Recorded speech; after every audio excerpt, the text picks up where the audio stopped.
I'm happier than Jeff Bezos. I've always been the king of silver linings.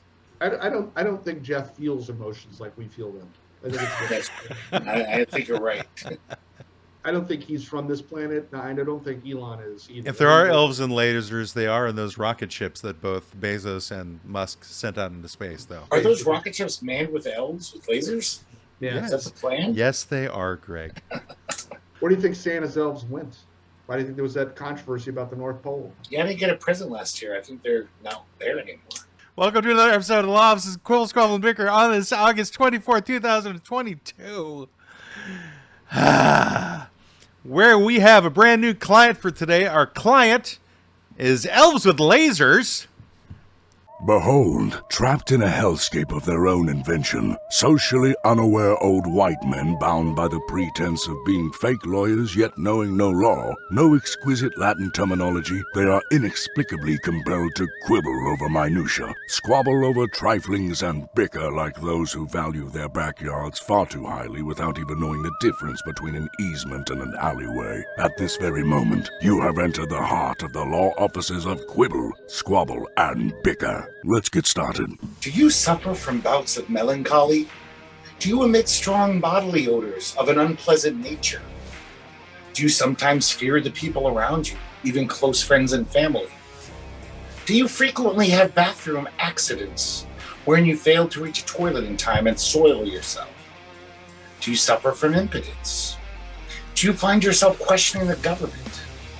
Do you harbor secret sexual fantasies involving small woodland creatures? Do you sometimes entertain thoughts of committing violent acts against your coworkers? Do strange malodorous fluids leak out of your genitalia? Do you wonder if you'll ever be happy? Well, we don't sell a product that can help you with any of these problems. We're just glad we're not you. Well, what the hell's the sponsor, Greg? Oh, some assholes who paid for ad time just to be mean to people. What? Wait a second. That's not an They actual... paid good money. Who Not did? money. Who did it? I What's don't the know, name of the organization? Some assholes who were just like... That's the name of their group, some assholes? No, assholes. they have no name. There's a bunch Please of go assholes. I want you to redo this with like some name of a group at least so I can work with this afterwards. Some You assholes. lazy bastard. That's the point. It's a tricking you into thinking it's some product. Like all those commercials that say, like, do you suffer from blah, blah, blah? Yeah. But these guys have no product. They just wanted to basically say... What guys, though? We don't know that it's guys I don't until know, at the some very end when you say that. It's some just assholes. we. Who is the unnamed we? A So you're bunch of saying is that people- I have to get... So I'm going to have to be the creative one on this and figure out the name of this organization Why to do turn we it have into to the do that? sponsor. Do you do that every episode? It's the Some Asshole Foundation. Yeah. I think that's How the other. about- That's the other name of our Bunch of podcast. assholes. How about the Church of Some Other Assholes? Yes. Because it has sort of that churchy kind of vibe at the end. All right, I'll do some kind of like little voiceover at the end of it and add that to it. I'll But delete why- most of the stuff we just been talking about with me arguing Why with do you Greg. need a sponsor name? Because it's an ad, Something- Greg. It's I Right. know. This was an ad. These guys paid money, non-money. I see that, I see that all the time where, the announcer just reads some bullshit and goes, I don't know, some asshole gave me money to do that. Yeah, it happens. No, it doesn't happen, Greg. It never happens. That never Do you happens. know that in Seattle, in the 70s, when everyone was leaving Seattle, someone paid for the billboard leaving town to say, hey, the last person to leave Seattle, please turn the lights up. Just to be like almost like performance art. Or Right, that's a billboard. Yeah, I know, that's advertising. So what you're saying is right now you're doing performance art, is what you're saying. No, well, these people, some assholes were. These people, these unknown Some people assholes. who Yeah, these paid assholes. you, who didn't pay you. Who didn't whatever. pay me, but theoretically, they would have paid me just to do this shitty thing. I mean, it's a novel so idea, bad. Greg, but it really doesn't work. I mean, I get your concept that like some random guys who wouldn't want anybody to like know. So you're saying you're like the Banksy of fake The sponsors. 5 people that watch Yes. this show. This is Banksy doing the fake sponsors. What you're saying? Thanks It's for like, putting no me one in that rarefied will company. never. Thanks for not saying you're a fucking moron who made the shittiest sponsor we've ever had. It wasn't that it was bad. It's just there wasn't a sponsor. It was just it was just you asking a whole bunch of questions. That was part of the joke. It was like there is no company. It was just someone paid for this ad just to be like, "Hey, sucks to be you." We can't help you. Today's episode of the Law Offices of Quibble, Squabble Bicker is brought to you by laziness. Is what has been brought by. The letter It was L. hard thinking of that stuff. I could have easily come up with some bullshit name. That would be hard. You could have easily done it, and yet it gone against the joke. Did not. The joke was that the part of the humor, was that it wasn't a company. It was just some guys who were like, ha ha. But see, that was the least funny part of it. The joke really was over when you said, "We don't make a product for this. It sucks to be you." That was the joke. The other thing was just the kind of the wrap up to make it like an ad. Yeah, you could have had a really good punchline by having a really silly name for the sponsor there, Greg. That would have made it funnier. Like you had picked a good one, as opposed to just leaving it hanging where you're going, okay, so what the hell just happened? The church we don't give a shit, or I think you've been in Portland too long, Greg. You're thinking way too ironically, is what's happened here. That was your downfall, is that you went way too ironic. I like to keep Portland weird. I've often said this. But you didn't go weird, Greg. You just went blah. You just kind of like left everybody hanging, and it didn't really... It's kind of like tantric sex, Greg. What you basically did was you gave no climax to that particular sponsor. People like tantric sex, Matt. What? That's a different... Now we're getting into a totally different subject. I just don't know how this turned into like a fucking creative writing class for my college years. Critique. I don't think any sponsor's ever been critiqued this harshly. That's because every sponsor has had a name before that I could work with, that I could create a graphic for. One, I'm like, I can't do anything with this. You could show all the people, like the guy who shits his pants, who doesn't make it to the toilet in time. You could show all the problems that I list. Do you have this? Suffer from this? Having an agency and working and doing creative meetings. This is right up there in terms of. He knows. He has to deal with morons all the time. We're like, I want this. No, I mean where the client starts telling the creatives like, "Oh, you know what else you could do? This is what I was thinking," and you're like, yeah. My daughter wants to be an actress, and she could be a commercial. I'll never forget this when I was sitting there and I lost it, and my partner punched me in the arm so hard. The guy goes, and then at the end, I want the two like champagne glasses. They come together, they clink, and then you make some little starburst thing. Can you do that? And I just started laughing. My partner's like, "Shut up!" Like, okay. So yeah, no. Tell us more about what your great idea is, Craig.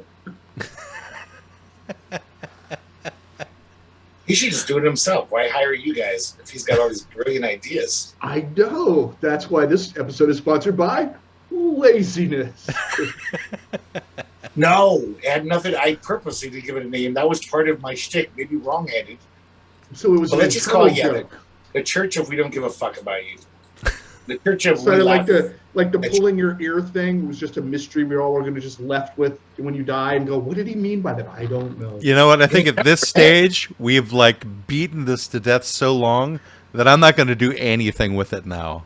I'm just going to let it sit. It outlasted it. It's become its own client, basically. Yeah. This is an important client. We can talk a lot about the creative process. Holy Moses. Fine, I'm never doing a sponsor again. Fine. No, I want you to do a sponsor. You know why I did what I did? I'm such a bad person.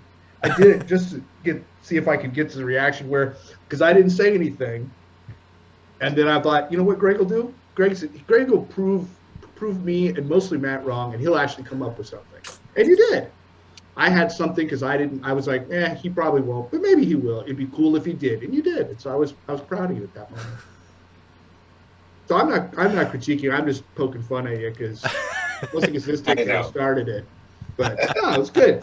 I have one for next week, and I want you to do more, and I want you to be avant-garde. We need our Andy Kaufman. We need our performance art guy. And just like him, I wash dishes. That's performance art. Yeah. I shouldn't be washing dishes, but I do it because it's ironic. It is. You It is wash very- dishes at for a- the at a- irony, not for the paycheck. At a Yes. place called Fried Eggs, I'm in Love. I mean, Yeah. it's like the inception of irony, actually. That a former punk rocker washes dishes at a place named after, A Cure ironically, a song. Cure song. Yeah. That's like Yes. the most popular place on Mississippi Avenue on Sundays. That has an egg sandwich called Huevo Mutilation. Is it good? Yeah, our sandwiches are really good. I almost ate there, but the line for it went out of the food court kind of truck area and down the street, and I'm like, I'm not waiting that long. The restaurant's not nearly that bad, though they do have like 30-minute waits, which I don't get. If I went to a restaurant and they're like 30 minutes, I'd be like, see ya. I'm going to another restaurant. It's because it's trendy, Greg. And plus, your restaurant has been talked about on Top Chef before. Yeah. So, Guy that's- Fieri, Oh, the card, not, I think. not Guy Fieri. No, he went. I think we were on Guy Fieri once. No, Top Chef is a little more high-end than Guy Fieri. We were on like a real fancy chef show. Yeah, I it's know. like one where like legitimate James Beard nominated chefs go on and compete against each other. And one of the guys, they did an episode in Portland, and one of the chefs on that show mentioned the breakfast scene in Portland, and the first name that came out of his mouth was Fried Egg I'm in Love, as one that's heralding the breakfast scene in Portland. So that's the for, importance. for of whatever a that's worth, that could be an additional reason why there's big lines behind it. It's like big Do you know lines of someone- Voodoo Donuts, you know. I mean, like maybe it's worth it, Right, maybe it's not. right. Do you I know was some just- restaurateur just recently in the past year opened a breakfast sandwich place downtown, which has punny music-based names for all the sandwiches. And he's just like, in interviews, he's like, "Oh, I never heard of Fried Egg I'm in Love. I just thought it was a fun idea." And it's just like, "Fuck you." So he took the sandwich name for himself. Not the exact names, but he has a place that all the sandwiches have punny musical names, and Oh, just like that's our shtick. You know, that's like stealing the secret sauce from McDonald's. No, it'd be like stealing the name for McDonald's. yeah, Well, they but he's just not started- saying what he's saying is they're not using that name, but they might do. I'm trying to think of a song. The name, you know, like Yeah, Let what song? Let It Seed, which is their seed and grains salad. It's just a Let It horrible Seed. idea. No one should eat that, but they probably would eat it if anywhere Yeah. in this city. Someone would eat it. If anyone's going to eat that sandwich, it'll be done in Portland, Oregon. But Right. his So puns aren't nearly as good. he's saying all the names of the dishes have those kind of musical jokes to them. Yeah. Not like Right. that's Yeah, the never last- been done before anywhere. The last cocktail we had was called the Engelbert Cucumber Drink. Oh, That's God. cute. And every time I passed the sign, I laughed. Every time I'd go to get the bus to Muncie, I laughed. Somebody tried love really hard puns. for that one. Now we have a one called Pineapples and Strawberry-O. That really should have been done with an Italian accent, Greg. Which I one? didn't get to. The one you just did, because you said, we have a one. So you we should've- have a pineapples and strawberry-O. I don't even understand the name of that. Is that based off of a You know song? the Apples in Stereo? It's a band. They're No, like an never, indie band. never. Oh, this is like even more Ooh. obscure Yeah. Portland crap. Okay, It's a got lot it. of hipsters, yeah. Most of them are. You don't get the joke because you don't get the joke. but I'm it's a too joke. bougie to get that joke. Yeah, you are. I You can't be understand. my roommate in my house that my dad pays for. And it's, Your dad pays for your house, Greg? I was taking on a persona. Tell him So needs your to get dad's a not being very refund. nice to you is all I got to say. Most inner southeast houses are owned by like trustafarians who like then make like, oh, if you're my roommate, you have to be a vegan and you have to be blah blah blah. You have to be 30 to 34, like Brendan was talking about. Yeah. It's well, like- it's one of those. It's one of those interesting things, you know. Like, at what point does people being safe and feeling safe and being with people that they identify with and all that kind of stuff, when does that become racist? Not Because it's racist, but bigoted. okay, Yeah, bigoted. it's Let's say it's not like bigoted. a So, race. yeah, no. So when does that become bigoted? When does that become almost? Well, no, you're hateful? right. You have the right to housing. I mean, that was part of the Civil Rights Act. Like, you can't refuse Right. someone the right to a house because they're But black. but if me and you and Matt had a place and we're like, there's no way we're having 25-year-old females in our place. This is not. It's not happening. Are you sure? I'm just saying we would be bigoted at that point, wouldn't we? Even though we know that that's probably not the best idea for their health. I don't know. We're doing it for them. Totally. On behalf of their mental health, they cannot stay in our house. I'm sure all the places he's talking about that says no one over 35 is doing it because they don't want to expose anyone over 35 to their shenanigans. That could be true, actually. They didn't want you to be infected, Brendan. I mean, I get if you're, a house full of females and you don't want a guy. I get that. Yeah. House full of guys, I don't know. I wouldn't want a girl. Yeah, maybe. But when it's like age, though, that's ageism. That's a thing. Right. So I'm just saying, at what point, if we just keep doing this, if we just keep fractaling this outrage of minorities, and then we're all a minority of one, and we all, just like everybody, we've solved nothing. On the path to solving everything, we've actually made it worse. Well, what we've solved is like not addressing our client whatsoever. We've definitely solved that problem. And is this nowhere more apparent than if you're an elf and you have a laser? These things just never happen. Never has been. They are discriminated against in housing across this country. I've seen many ads for rentals that say no elves with lasers. Do not apply. It's hard for an elf to get a laser in the state of Oregon. If you're an elf with a phaser, however, maybe you'll be let in. But with a laser, no. Well, then it depends on the type of elf. If you're a wood elf, yes. If you're a tree elf, no. Greg is a wood elf. Neutral elf. A what? A chaotically neutral elf. Well, I mean, that's different. Now we're getting into character. Now we're getting into Dungeons and Dragons. So people might think we're going to be talking about Dungeons and Dragons because of the Elves with Lasers client that we have, and we could potentially go there. But the basic concept is to get into the genres of fantasy and science fiction, and what's better? Are they better? Are they just as good as each other? Does one taste better on a hot day? Which one is more refreshing? I don't know, but we'll get to those answers at some point during the course of this show. Right after this commercial break. With from the Church of Those Assholes. That is a proud sponsor. And I just want to click below for merchandise. You can get your very own anus-shaped pillow. I just want to start with this segue. Is that fantasy, I believe, is brought to you by laziness. Because when you have fantasy, you could build up this huge plot. Oh my God, how are the heroes going to get out of it?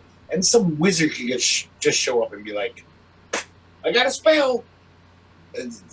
I've changed reality. I've done it, totally without even thinking. Like, you don't have to make it clever. That doesn't make it lazy. It just makes it creative. I mean, it's not lazy. Right. I mean, if he's creating an entire plot, wizards can do anything. Wizards can do anything. But Greg is right. This is why superheroes and comic books are so dumb. It's the same thing. No, it's but lazy writing. I just make the superhero be able to fly and shoot lasers at his eyes. No, but Spider-Man never can fly. It's not like a writer will be like, oh, shit, so Spider-Man, sure. Spider-Man can fly. Whenever he gets those webbing under his arms, he turns out like a... it was like a gliding squirrels, One of those sugar gliders. But see, in fantasy, if Spider-Man wasn't more science fiction based, they could just be like, oh, a Dr. Octopus, put him in the ocean and he's drowning. Oh, all of a sudden, Spider-Man has a magic spell that he can breathe underwater. No, Spider-Man would actually be in peril. You'd actually be like, Spider-Man can die. Unless he has one of those underwater breathing apparatuses that can stick in his mouth, which suddenly he's now able to do from Batman. Right. But while not explicitly stated, Greg, I mean, wizards had different levels, even in Lord of the Rings. I know, but sometimes so a young wizard couldn't do the same spell as an old wizard. So that's true.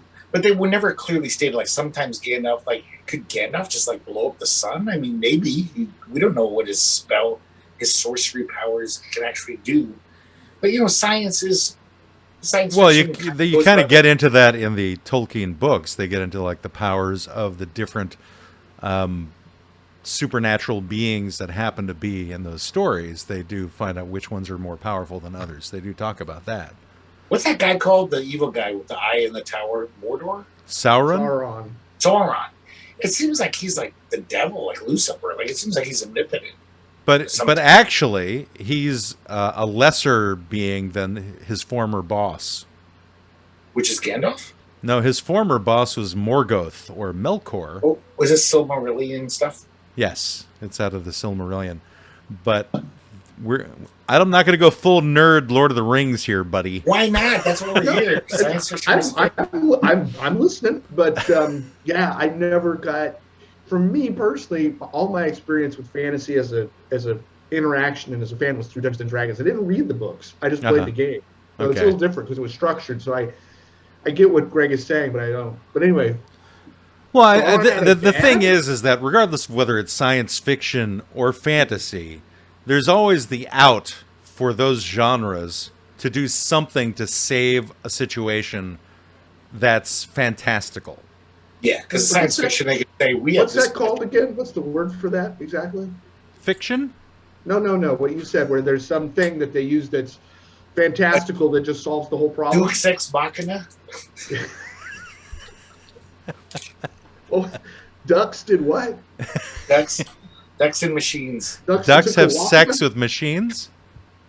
God in the machine. I believe it's Deus Ex Machina as the pronunciation of that. Which that means like God in the machine or something? What does that mean? Mm-hmm. Well, I don't know what the literal definition is, but we can always look that up.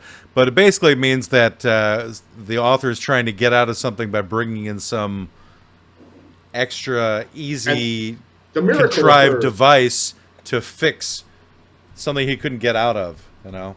Let me see, I'll look like in The Fifth Element, when it turns out that love is a powerful thing, because their love, it defeats this super strong thing.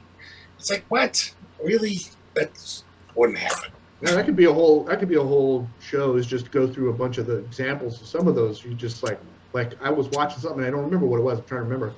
And I was just like, what? No, come on. No, it's just that. Okay. Well, all right, so Deus Ex Machina, the literal translation is God out of the machine, is a plot device whereby a seemingly unsolvable problem in a story is suddenly and abruptly resolved by an unexpected and unlikely occurrence.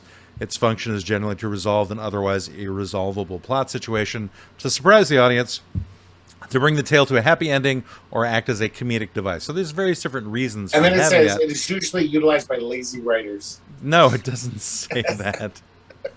The term was coined from the conventions of ancient Greek theater, where actors who were playing gods were brought onto stage using a machine. The machine could be either a crane used to lower actors from above, or a riser that brought them up through a trap door. Aeschylus introduced the idea, and it was used often to resolve the conflict and conclude the drama. The device is mostly associated with Greek tragedy, although it has appeared in the comedies back in the day. So anyway, the point being that, Greg, your statement is that fantasy uses it more than science fiction. Because it's easy, you know, like we don't know what Gandalf could do. That's totally the case in science fiction as well. Science fiction is one of those genres that encompasses every other genre. Like if you can have detective stories within science fiction, you can have a romance within science fiction, you can have historical within science fiction involving like time travel or what have you. You know, and so you can bend the laws of physics and science within science fiction and thumb the nose at the laws that bind our current universe in general, because it's fiction. I mean, 100 years ago, somebody like wrote a book about like, there's a quantum mechanics involved. You'd be like, that's fantasy, like, or like, you know, alternate dimensions. Which most scientists agree now there are alternate dimensions.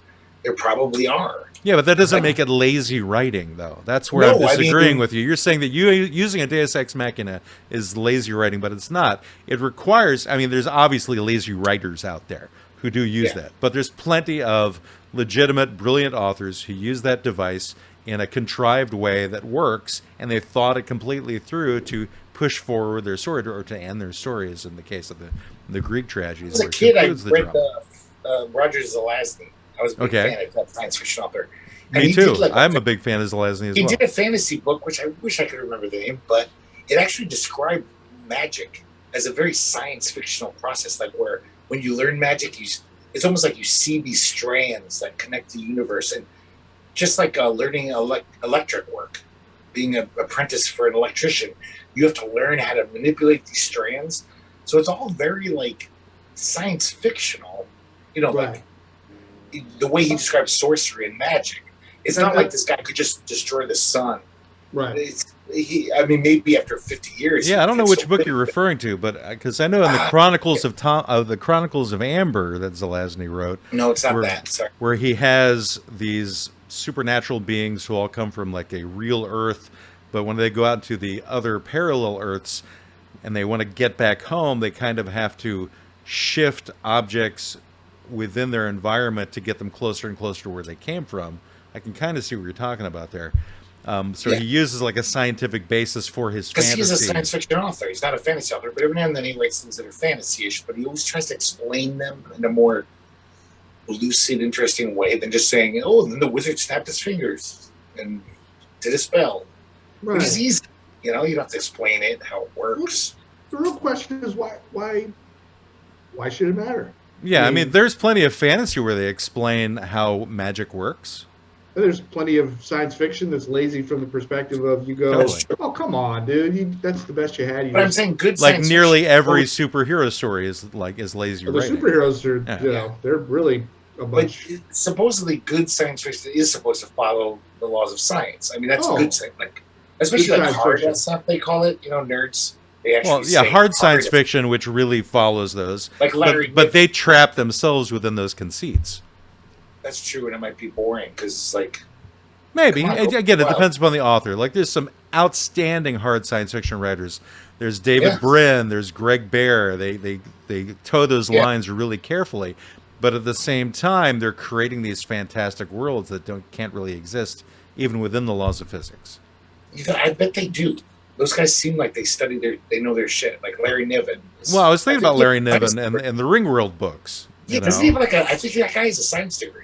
I think he was an engineering college. I think all three of those knows- guys we mentioned that were Yeah, they know they actually hard science guys, try- but at the same time, it's fiction, so they can do whatever they want. True, but They don't bring in a wizard to snap their fingers, but they can bring in a robot that snaps its fingers. I mean, yeah, the truth. Well, then it would be hard to explain. You have to actually explain, like, wow, this. Yeah, you say it's like this special scientific device which allows them to translate True. molecules into any type of food that they But I have. bet you Hello, Star Gary- Trek. That's true. Yeah, I bet Greg Bear though wouldn't be that lazy. He'd actually really. It's explain not it. laziness, though, Greg. It is kind of you got it's science. You don't have to fiction. get into the minutia unless you really want to bore the pants off of people.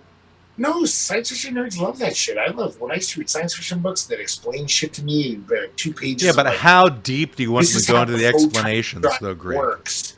I'd be like, wow, this is kind of fascinating. Do you like Well- reading technical manuals? Is that what you're saying? No, I suck at science. I barely don't know science. I would just trust them to be like, I trust this guy. Seems to know science. Okay, so I'm that's really what it still comes trying down to. I'm just still trying to understand why we need to put things into these boxes, and that if you like this kind of science fiction, then you like that, and if you like this kind of fantasy, you like that. You like that, you like this, and it's only judged by the person who reads it that thinks it's good or isn't good. I think it's because I like good storytelling, and I hate when they cheat and a story's like, what? That's the ending. You know, And so it seems like fantasy gives you more leeway to do that. You could just be like, oh, and then this magic gem said everything right. I don't know. And, I think you know, Yeah, but a it's lot of just- times they give the story behind the magic gem as well. Like where the Sometimes, but magic it's- comes from. How did Yeah. it get imbued with the magic? What was the Sure, reason but behind the imbuing of the magic? It it's really still depends magic upon the gem. author. It's still like, not I mean, really. Dune. Come on. Okay, so then there's this planet, and the planet has dirt, and the dirt, does magical things, and it turns people into It monsters. does do magical Fucking things. full-time stuff. Worms. What? We could go to Arrakis. We might discover Arrakis one day. It would be like, I'm just saying that you're Holy saying, shit. well, that's lazy, Fantasy. or that doesn't make any sense, or it's not based in science. I can't think of much in Dune that was based in science other than, set in the future or whatever it was. They had space. what about the still suits? That was brilliant. The That's desert. but again, people? I'm not saying it was bad. I liked the series. I'm just saying Yeah. that if you wanted to sit and pick something apart, you could practically, as we all three know, you could pick apart anything. I'm just saying. No, true. Yeah, Is science- let's go I- straight science fiction. The movie Alien. Okay, so there is fantasy elements in that story. A lot of people say that's a horror movie. But it happens to be science fiction. It's Well, more it's of a science. horror Like I said, science fiction can encompass Exactly. all genres, right? So Yeah. that's science fiction with a horror bent. that patina. I mean, But it's almost more horror. other than the monster itself, that movie I feel is more science than fantasy. Right, but Okay. but what I'm saying No though is fan- that there's elements in there that aren't explainable. For example, the blood within the alien that can drip through the entire Yeah. spaceship, and yet doesn't actually go through the entire spaceship for Right. whatever reason. Somehow Well, it it goes actually stops Does it go before through- it yeah, it's punctures the super powerful. whole of the spaceship and kills everybody It's- immediately. It's not the best acid ever made. It's pretty strong acid that can go through 5 floors. Yeah, Anyway. explain it though. Why And does it it do burned that? us And up. why does it stop, Greg? Because eventually acid's not corrosive. Certain acids aren't that powerful where So, they'll just... it But just why so doesn't? happens- Why is that acid not that corrostive? But see, the I don't thing know. is, That was Right, the acid Greg, you that don't know, villains- and that's the lazy part of that writing. It's not lazy. Well, see, now you're we now disagreeing. know that they were telling us alien blood can go through 5 floors of a spaceship, but not 20. That's okay. That makes sense. That's Why not? scientific. Why can't it go there? They didn't explain Well, that. it though. could. It could have, but this author chose to say that their blood isn't that acidic. Uh-huh. It's not like it'll go through the planet's crust. No. And there's what acid what to limits. about the alien's skin prevents the acid from eating through it? Who knows? It's like I Well, don't know, there's your lazy writing there too. I don't know if that's lazy. Sure, it doesn't explain that. They don't say there's why it elements- doesn't eat through Maybe the they have alien. bases in their bloodstream that fight the acid from. Yeah, but you're making that their up there, body. Greg. You're pretending to yeah, know what you're talking But that's about. science. I'm not No, just there's no making up science magic involved there gem. because they never explained it. It's just lazy writing. No, they don't have to explain I don't believe in everything. science myself. I believe in magic. I believe in the magic and power of love and understanding. That's gotta what I say come So up that with. explains it. It's actually the love of the alien prevented the acid from eating through its skin. That's what it That's was. right. When he The was alien was born. actually made from love, and it was just trying to survive, and Well, humans you just know. happened to come across it. So it's not really. It wasn't horror from the alien's point of view, really. No, hate put. It was that more alien like a there, bad love dream got for the him out. alien. Oh, it was. We were horrible. the villains. We didn't understand the aliens. We didn't reach out to them and try to communicate. Yes. We didn't say, hey, let's talk. Yeah, we were just looking at like, oh, they're just trying to kill us, but we should have gone and hugged. We should have embraced the alien and shown true love for the alien, and would have been saved. Do you know that that's weird? The first novel that Dark Horse put out, they actually did a novel. They did Now the you're comics. telling people out there about something called Dark Horse, and they don't know what you're talking about, Greg. Okay, it's a comic company, but they did novels. And the novel's amazing. It should have been the third Alien movie. It would have been way better. Where the aliens do get to Earth because there's a profit involved. You know, the military wants them because it's like, oh, this could be like the best bio mech military shit ever. But a religion starts around them because, you know, aliens burst out of your chest. So these psychos, religious people think, oh, even men can give birth. This is like this beautiful boon to humanity. These aliens are this gift from the universe. And they actually free the aliens from the test lab. Of course, very well protected because they're like, these things are dangerous, but we want to study them and weaponize them. And they break them free because they're fanatics. They're total crazy religious freaks. And 10 years later, Earth is gone. Everyone has to leave Earth. The aliens take over, obviously. I'm just glad they were religious freaks and not just the kinds of freaks that would do that because, I don't know, they felt that the aliens were having their rights suppressed and should be free to be like anybody, you know, because those people wouldn't Could be that. That They all could started be- in Portland, actually. Yeah, those people wouldn't be freaks. Those people would be, you know, heroes. No, they'd But- be really stupid to say the Yeah. aliens deserve their freedom. How do And you they're the know? most dangerous thing in the universe. Maybe the alien just needed a hug. Yeah, but that was all like lies spread by the government, so they had to free the aliens because nobody else was sticking up for them. No, there I was- see what you're doing here, Brendan. I'm not taking the bait. I'm just saying. Why do these dichotomies have to exist? That's all. You know. Because Why that's do just any stupid. dichotomies Religious have to people do exist? Stupid stuff. Religious 'Cause people are there's known there's for no believing. evil nature to reality when you really consider it. Religious people are known for their belief in stupid, unrealistic things that don't exist. But like, no matter how crazy, I'm really glad that they didn't, that the Liberal Arabs you didn't are. do all they did with math and stuff, and the scholars that existed within religious churches. I'm glad they didn't exist. That just they set were us back. smart. But I they were bet they- religious. I Is that bet they back when were it didn't religious. matter? I bet they were just like, this is the cushiest job I could get right now. I can sit in a monastery and do manuscripts. They probably were atheists, those guys. They were like, we're just scientist dudes. I guarantee you. I'm seriously, I'm not He joking. guarantees. He has proof. If you were in the Middle Ages, I would be a priest. That's the fucking cushiest job there was. It's like, okay, I'll pretend I believe in this shit. But you don't take cushy jobs, Greg. So what are you talking about? That doesn't fly. Well, You're being a lazy writer right now, Greg. No, I'm smart. Knowing what we know of you, we know you would not take a cushy job. If it was easy, and I think it was back then, you could just be like, hey, I believe in Christ and I want to go to the monastery and whatever, study the Bible. I could fake that shit. You say the Bibling? I know the Bible. Did you say the Bibling? You said the Bibling. Did not. I'm pretty sure. I mean, I trust you over me because I'm drunk, but I'm pretty sure I said the Bible. But I could learn the Bible if it meant not like pulling potatoes on the ground 20 hours a day and having my Lord and Master. Sure. You know, when you put it like that, Matt or Greg, it all makes sense. You know, that it was just this long scam of lazy people who didn't want to work. So that was why they decided to pretend to be where they had no income. But right, but at the same time, they were also geniuses through just dumb luck, I guess. And there they are. It makes sense. They were the ones who didn't really believe in the bullshit. They didn't believe it. Yeah, they didn't believe in anything. There's a cush job. I get to sit in a monastery and like do manuscripts, sit on my ass and like, draw manuscripts and shit. They're just drawing manuscripts. Think about every other job in that era, unless you were a nobleman. It was like 17 hours a day, back-breaking labor. And I'm sure some guys were like, fuck that. But there wasn't some sort of, I don't know, maybe you didn't understand how it worked, but there wasn't like some place in town square where the peasants could just walk up and go, you know what? I've been pulling weeds for a while. I'm going to go be a priest. And they're like, okay. And then send him on his way because he somehow figured it out. The people that were in their positions, they were in those aristocrats got to become priests. It was almost like, okay, yeah, like this kid is like, doesn't want to take over his dad's like de Medici or something. Oh, he doesn't want to do that. That has zero to do with the fact and that they set him up in... No, they couldn't, but I mean, they could try. But I'm just saying the peasants did become priests.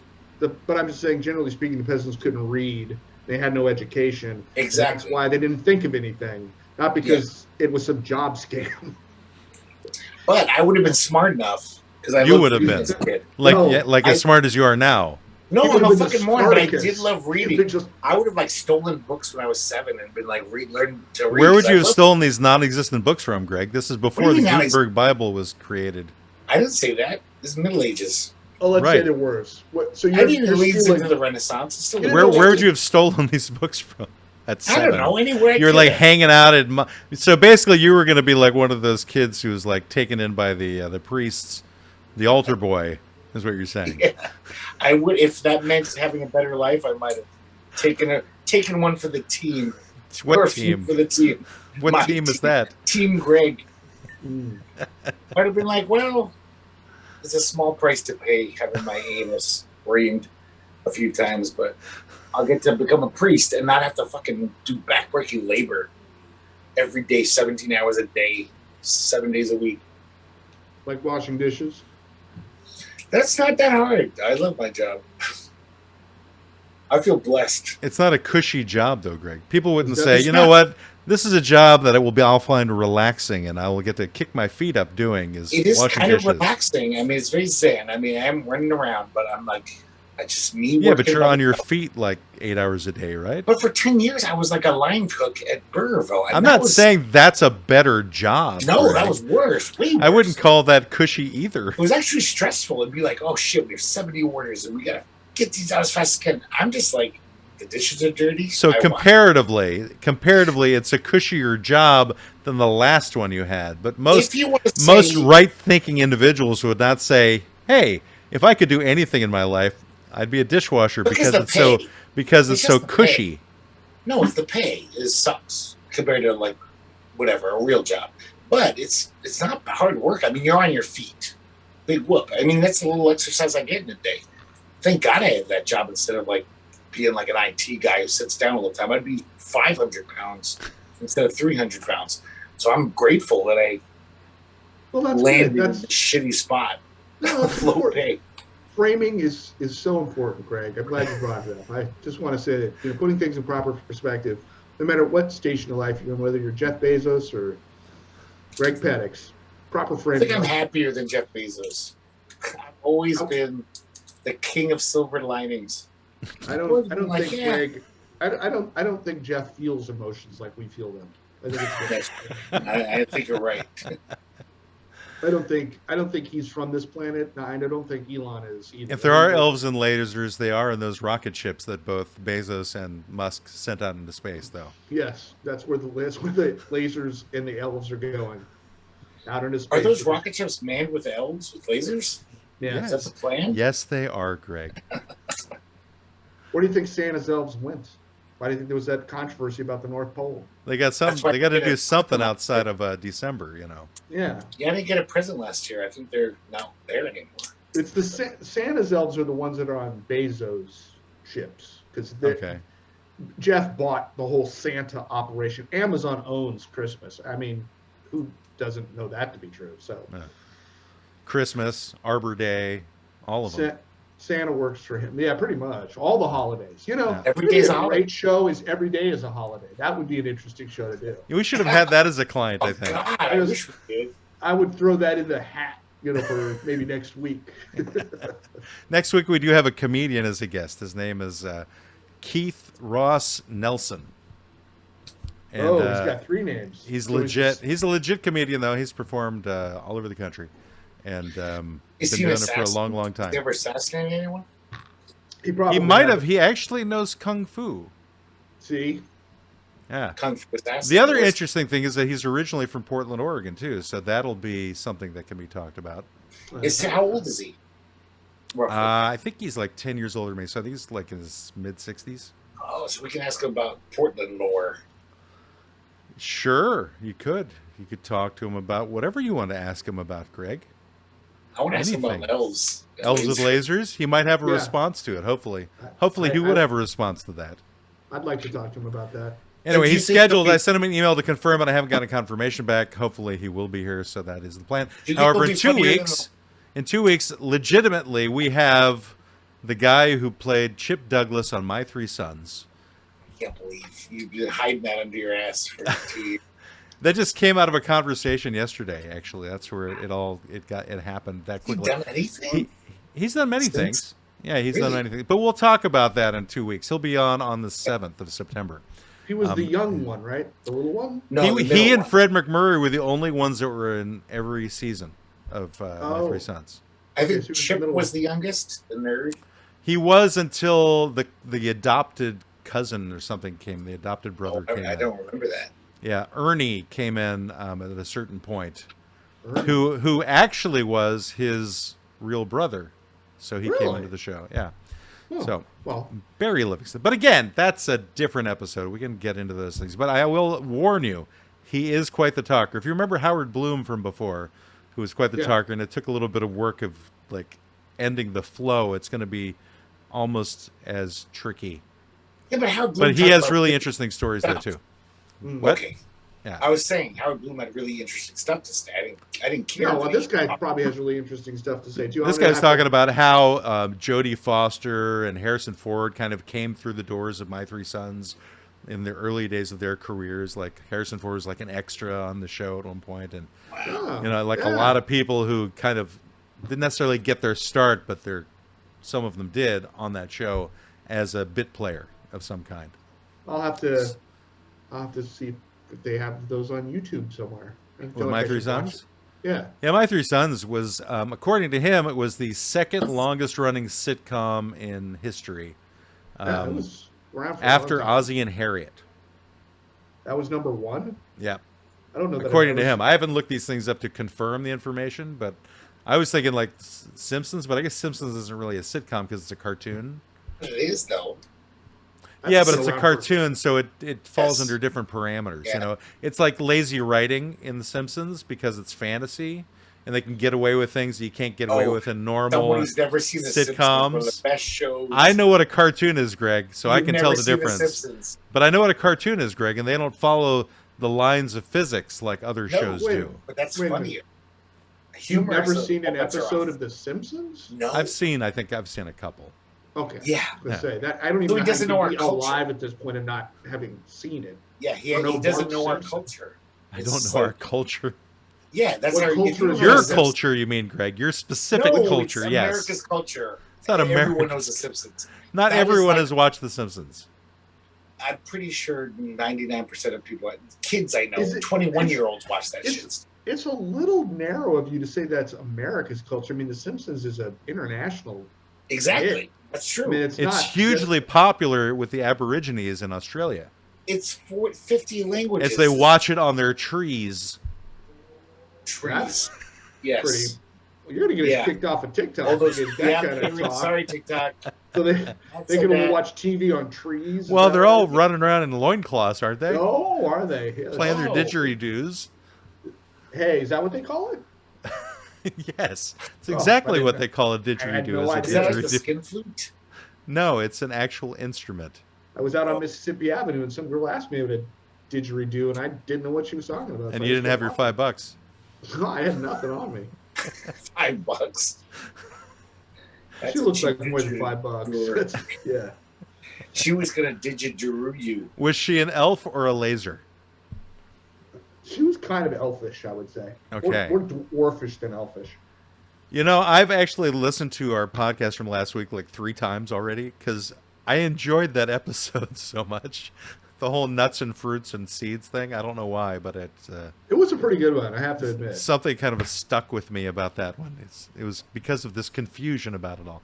Anyway, but getting back into our current client, though, let's do we it. haven't really Let's given try. a whole lot of attention to other than Greg complaining about lazy writing in fantasy, Yeah. which is unfair, honestly. I'm not saying you have to be a lazy writer to be a fantasy writer, but you have more leeway to do it. You could just be like, pull something out The of your ass. leeway is there for both genres. Of No, science but fiction science or fan- fiction Yes, actually yes, it But is. No, that's bad science Yes, fiction. stop saying That no, guy Greg. didn't You're write good wrong. science You're fiction. wrong, wrong, No, wrong. that's bad science fiction. Yes, science you're in- fiction guys would say, Right, but it "You're can a bad still happen. Science fiction writer. It's called science fiction for a reason. It's called science fiction for a reason. Yes, Because of the fiction fiction is- part of it. Yeah, and when you read like fucking Madame Bovary, it's not like it's realistic. An angel is a flying. Right, but owl. Madame Bovary isn't science fiction. No, it's fiction. You're acting like. Why are you saying no all the time? Because you're acting like fiction makes. No, it because you just everything can't help six yourself. You cubes. keep having to say the word no all the time. No, you just said. So no you to just me, did it not- again. You did it again. No, because you're saying You did it then this too. goes. You did it Because again. You keep saying things wrongly, so I'm correcting you. Saying, No, I that's said not no. true. That you No, keep saying fiction. no. No. Fiction has to follow the rules of reality. Good fiction No. usually. It's not like at the end of War and Peace, the general fucking got laser powers in his eyes and blew up the other army. Then it would be No. science fiction. Yes, No. no, it would be bad science fiction. But It's it'd still be fuck. science fiction, You didn't Greg. explain this. It would be bad. It doesn't really have bad. all science fiction doesn't have to explain everything. It bad doesn't have to. It takes things for granted, like you It would did be with bad many science things in science fiction, Greg. It would be bad For science example, as we mentioned before, the food creators in Star Trek. That That could be a is thing. They might be able to do it's that. never been explained though, Greg. Well, no, they take atoms and they reconfigure them. Yeah, but it hasn't been One explained. day we might be able to do that. It hasn't been explained though. It's not like they just said Why the actual makes food. It's kind of like magic though, isn't it? So It why don't we is. say that fantasy is merely science fiction where the science hasn't been explained yet? Do you think if in 1890 someone saw us using our cell phones, they'd be like, "This is fucking magic"? There's like moving pictures on this little box. They'd All right, think so that's- many people thought the Force within Star Wars was the fantasy That's part of it it right? is. There's no science until involved. they brought in the midichlorians Yeah, and that ruined it. to explain it. No, that's where the science comes in, Greg. That's Yeah. not science. Matt brings up a very excellent point as the more the Star Wars guy here. Your explanation of what makes good science fiction is absolutely what ruined Star Wars for me. That's true. When they tried I to agree. explain what the Force was, I'm like, you don't need to do this. No. But somebody, Greg, was sitting in their boardroom with your viewpoint saying, you can't have this have some sort of weird Zen religious bullshit. No, I didn't like it. I did got appreciate it. that Star Wars had this like Eastern mythology, Eastern religion. Because Yeah. I grew up in the 70s, like you, and that was kind of groovy and cool, like Buddhism, and But it's I not kinda bad liked it. writing. Is it bad writing? no, it wasn't. But it did Okay. allow for them to write themselves out of quarter very easily, just to be like, Sure. all of a sudden Did you? Obi-Wan But can did people lift enjoy a it? mountain. Right. Huh? I said, did people enjoy it? They did. Yeah, Was it I did fantasy? too. Was it science fiction? You're Science right. fiction is a really interesting thing because it is really both. I mean, I still think it's It science is. fiction, It's not but science like Matt, fiction. I agree that science fiction is a lot of things, and that particular one, and that space opera, That's science fantasy. is science fantasy, and I agree with that. Yeah. So it's kind of like you're shitting on a subgenre of the ultimate genre, which is science fiction. Yeah, You're Say- saying the fantasy wing of the whole general fiction that's got this, science spectacular aspect to it. The fantasy part is where all the losers and lazy writers go. Yeah, that's true. Okay. Well, I'm Thanks. just trying to Thanks clarify. for summing it up. yeah, but I'm you're just saying- wrong, Greg. I don't know if I am. Oh, That's I know that stupid. you are. So that's all you need to know. You need to know I that think I science know fiction- you're wrong, Greg. I bet you if you looked at IQ statistics for science fiction authors versus fantasy authors, science fiction authors are probably smarter. I know it. Gut feeling. You know what? I bet that a chess player's IQ is higher than mine, but I bet I can kick his ass. So what difference does that make? I don't know. See? That It's Ameri- Greg's weird elitism that he can't quite figure not out is what's elitism. going on. It's not elitism. It's just like true. It's just like, It's take true. more skills. It's not elitism. It's true when I say No, it's you have true. you have to learn Are you science saying to no write good again? science fiction. You have to know some science to write good science fiction. Good science fiction, not Yeah, shitty, look, lazy science fiction. science. Fantasy, you could just pull it out of your ass. You'd be That's like, "Yeah, incorrect. it's an I elf." mean, if it's a good fantasy story, you can't pull it out of your ass. You can. No. And the real problem with this is you got to look at it from the perspective that I think Greg's coming from, which is science is what really is important. And smart people believe in science, and science is what drives us forward. That's why the fact that eugenics died as a science, I still don't understand to this day, because it follows Darwin's purposes. It looks at breeding. It does, but it's unethical. Sure. It makes sense. We'd have a better class of humans if everyone was eugenic. There'd be less Right. kids born who are retarded and That's whatever. why government mandates. Theoretically. Theoretically. No, we probably would. But government mandates telling you what to do because they that's important. But we learned last week that Greg often does not believe in scientists. He said it a number No, of times. just in when they classify nuts. He Sorry. is against botanists, is what he is. I do think that that's proper science. I'm not going to say no. Tomato was. You not a said fruit. you were going to grab your MAGA hat and you said "fuck the scientists." Those were your I was exact joking, words. obviously. Was that lazy Can you picture speaking, me Greg? in a MAGA hat? Yes, I Yeah. can. Yeah, Especially with okay. that current haircut, I can picture Fucking you. communist Greg Pettix. I can totally picture you having a Confederate flag bandana right I'm now. gonna fucking bash your teeth against a curb right now. I'm gonna put your fucking teeth against a curb and kick the back of your head. Now we got a strike on YouTube. It's like violence. He's I so know. violent there. I was going along with the joke because I do look like a skinhead, and I'm an old white. You're man, turning so- into American History Q. That's right. Yeah, well, the elves with the lasers are very upset with you. And of course, we know that elf with the laser is Yoda. Yoda is the optimum Yep. elf with the laser. He is Because he's got the exactly- pointed ears. Really, honestly, if you think about it, all the Jedis, those are the elves with lasers. They're magical. They have this council. They're Yeah. not really part of the government, but they're kind of outside it. They're in touch with nature. No, elves and Jedi Knights. Jedi Knights are just basically elves. Yeah, but who do the Jedi work for? That's the thing. They don't work righteousness. for anybody. It's a cooperative. Yeah, but if it's energy. righteousness, how do they feed themselves? They get money from the government. That's why. Okay, were so they work for the government then. Yeah, they were kind of kissing Palpatine's ass like most of the movie. Yeah. So they're Okay, basically what's like an NGO. Yeah, it's like the United Nations, but it's the Jedi. So the That's why Jedi were, they always lose. That's or the why Jedi were like the Pinkertons, Yeah. When I No. watched, hired watched from special interests to go. They would not do that evil shit. They were when I always watched it from back righteous. to back, the whole series in sequence, you realize how dumb the Rebel Alliance and the Jedi's are. It's Oh, they're like- pretty stupid. Yeah. Oh, they're so dumb. Like they're they're like the going, Democrats and then the They're just Republicans so- of the Empire. I'm not. I didn't say that. You said that. I'm just saying. I did say that. Yeah, but the I'm just saying- Republicans are dumb too, though. They're dumb too. They're not. They're so all wish- pretty dumb. I mean, I'm sure a lot of people wish they were the Empire, but they're not. They're just their own doofuses. They can't keep anything together. So give me an example. Why is the Alliance so dumb and the Jedis? Because they couldn't spot what Palpatine was doing. The whole thing was happening right in front of their eyes, and they kept saying things like, "Oh, we should think about this. We'll talk about it next week." They were just a bunch of let's have a council. bureaucrats. They're basically bureaucrats, is what they were. Right. Mace Windu comes in. He's like, "Yoda, it's bad." He's like, "I know. I felt it. What should we do?" "I don't know. They understand us now." And I'm like, "It's one guy. There's like 9 of you. Wow."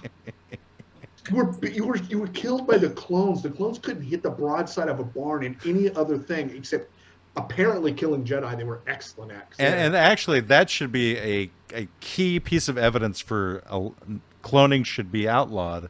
Is it turns people into horrible marksmen. Terrible shooters. Terrible. Shooters. They can't get things done. So that's why you shouldn't clone people. It why isn't the because of the NRA is ethical very against permutations of it. No. What was that, Greg? The NRA has been lobbying against cloning for years because of that.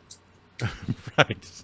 Yes, I know. And They would make horrible NRA members, and then they would be hitting the wrong people, and it would ruin it for the NRA's political aspirations. You're absolutely correct. In fact, I was talking to Alex Jones just last week, and I think that a lot of the school shooters and a lot of this violence we're seeing, these are actually clones. You know, the thing that bothers me about Alex Jones is that I used to work with a guy named Alex Jones, who was a good friend of mine. And that was before this Alex Jones became famous. And then I started hearing about the current Alex Jones, and I'm like, "Alex, what are you doing?" And I'm like, "No, this is not a well-spoken, erudite African-American gentleman who went to MIT.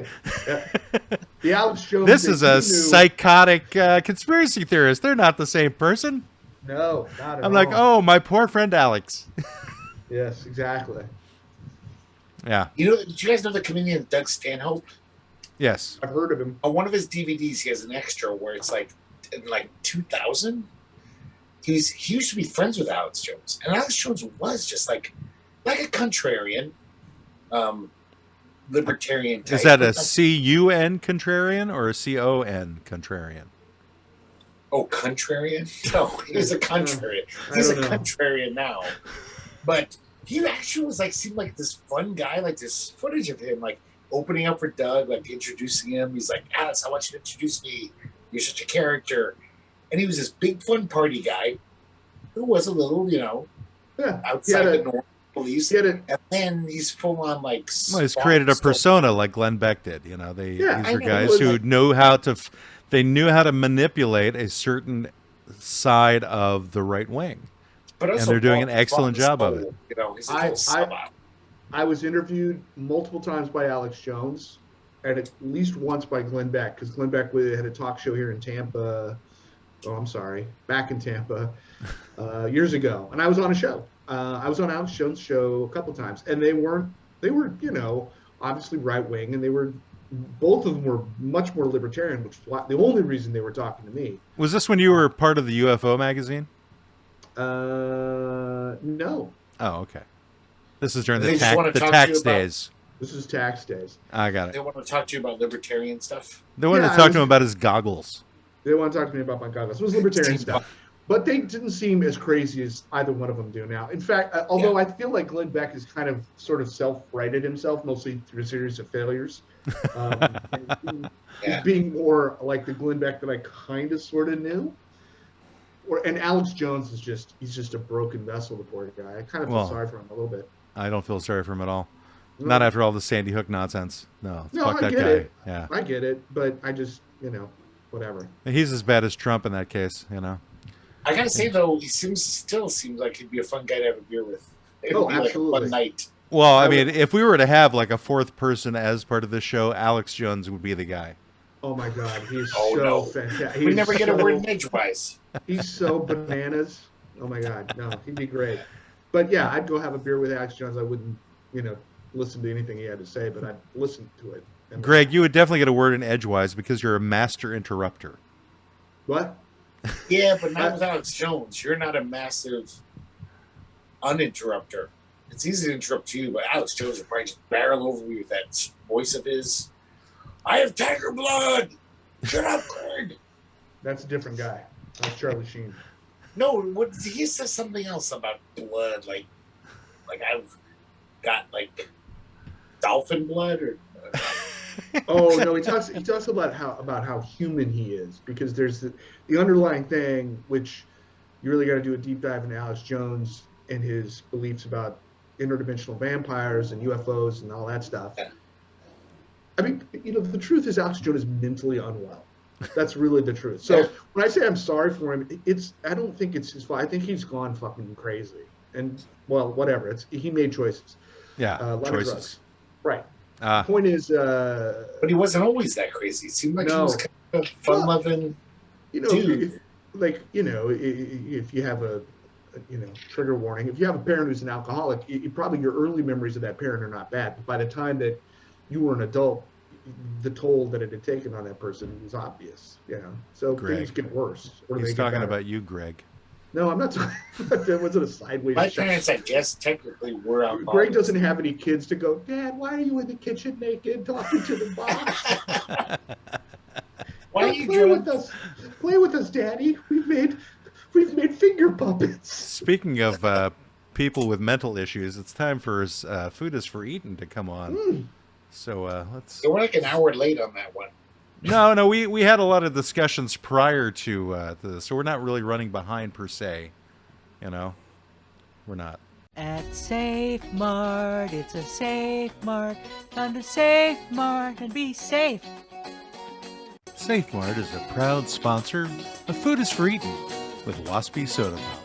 Today's special, 3 cubic feet of swamp gas for only $52.26. Come get some. Safe Mart. Be safe. Food is for eating. Food is for eating. Food is for eating with Waspy Soda Pop. Hey there, everybody. This is Waspy Soda Pop, and I have probably the finest recipe I have ever come across. Maybe not. Anyway, this is Hummin' Hummus. Here are the ingredients. You want to get a 15-ounce can of chickpeas. Do not drain them. Or about 2 cups drained. Cooked chickpeas. Get 3 tablespoons of extra virgin olive oil. You'll know it's extra virgin because of the label. What were you thinking? 3 tablespoons of tahini. You know what that is? It's like peanut butter but made of sesame seeds. 1.5 tablespoons of freshly squeezed lemon juice from a half a lemon. You can get more if you need it. You want to get 1 medium-sized harmonica in the key of C, 1 small clove of garlic, coarsely chopped, 1 teaspoon of salt, and half a teaspoon of freshly ground black pepper. That's right, freshly ground. You don't want that stuff ground from years ago. You want to do it today or whenever you decide to finally make this. All right, we're going to move along to the instructions because that's usually what comes after you have the ingredients. Some people don't know that. You got to tell them. You go, yeah, instructions, you get them after you find out what you're going to use. And they go, really? I don't know. I've never actually met anybody like that. Let's move along. First, you want to place the harmonica in your mouth and hold firmly with your lips. You breathe in and out during the process of making the hummus. Never allow the harmonica to leave your mouth. Consequences will happen. You drain the chickpeas into a strainer, reserving the liquid from the can. If time and patience allow, which means if you're not too crazy, pinch the skins from each of the chickpeas. This will make your hummus much smoother. Combine the chickpeas, the olive oil, the tahini, the lemon juice, the garlic, the salt, and the pepper in the bowl of the food processor, fitted with a blade attachment or a blender. Either one will work. Don't drop that harmonica. Remember, you need this. Process the hummus continuously until it becomes very smooth, about 5 minutes. Scrape down the sides of the bowl as you need to integrate any of the large chunks. You should be having a regular rhythm by now, breathing in and out through the harmonica. You should go, well, I guess that's more of like a bagpipe or a foghorn. But anyway, you know what a harmonica sounds like. It'll work. Taste and add more of any of the ingredients to taste. If your hummus is stiffer than you like, blend 2 to 3 tablespoons of the reserved chickpea liquid to thin it out, make the hummus creamier. Finally, you scrape the hummus into a bowl. Then you spit the harmonica into the bowl and you serve it all with pita chips or raw vegetables. That way other people can hum while they eat their hummus too. There you have it. That's Hummin' Hummus. It's the best. This is Waspy Soda Pop and Food is for Eating. Later, people. Later? Later? I think you said later, like goodbye. Oh. Yeah, I think.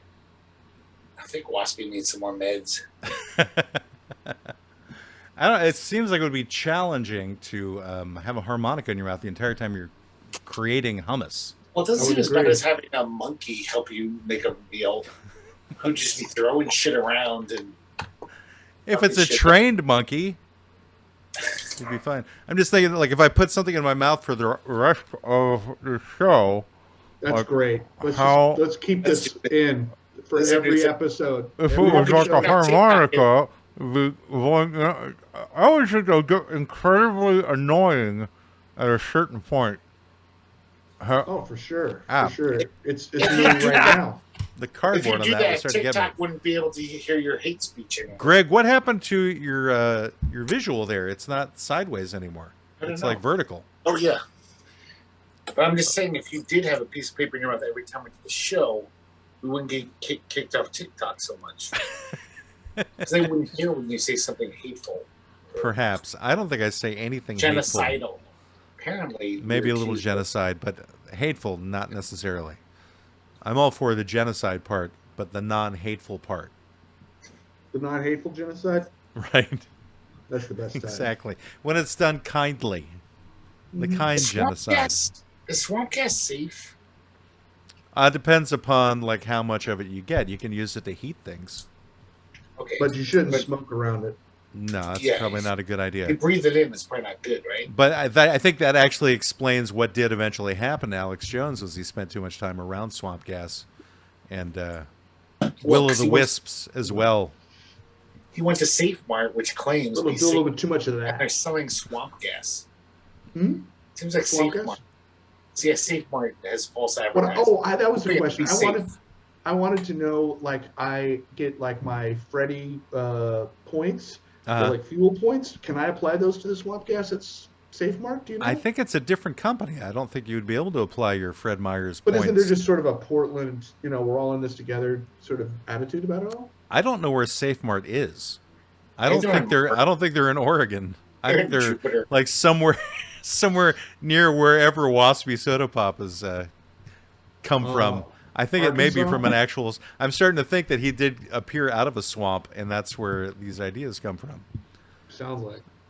But Is that if you swamp get 3 thing? cubic feet of swamp gas for $52, I don't know what you do with it. I guess you could put it in like a propane container or something.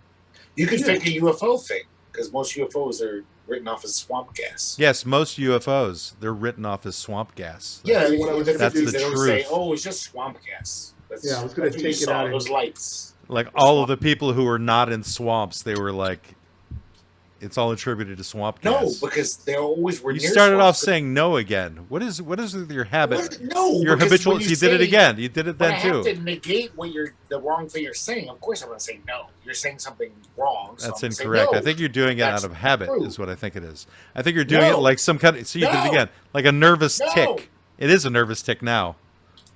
No, it's not. See, did it again. I'm saying that was a thing. If you Uh-huh. read UFO literature, there's always swamp gas or a weather balloon. Always. These nebulous weather balloons, which I've never seen in my life.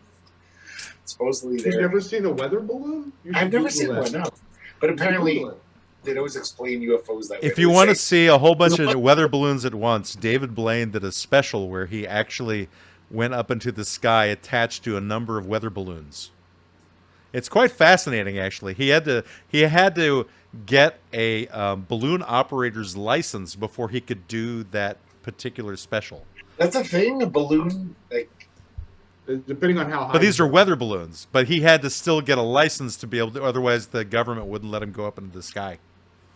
wow. And You then, have to have a and, license. You have to license to fly a drone at a certain level and in certain areas. yeah, in this Really? case, it was him actually going up, holding on to a thing like from the movie Up. He was kind of doing it for his kid, so he was. Oh, I think I saw that on YouTube or something. I didn't watch it, but I watched yeah. most of it. I didn't watch it all, but it was really Was there quite. magic involved, or is just like a stunt? He's more of a stunt guy these He's a days stunt than guy. the magic, Sure. but he does things which are out of the ordinary for normal people. And he's a quite fascinating individual. A lot of that stuff he does is just body like conditioning stuff, like holding your breath or like shoving things through your arms. He's really doing that. He's just He's found a way to be able to hold his breath underwater for like 5 minutes. it's bananas. Excuse me? All right. Who There's are a you? lot. What do you want? Are you Greg's new girlfriend? What's going on? No, with the loudmouths outside the window. Ah, you loudmouths outside the window. We're You doing just a shut up podcast out there. here. Don't you know this is important? This is groundbreaking stuff we're doing in here. One podcast over here. I'm podcasting over here. What the fuck?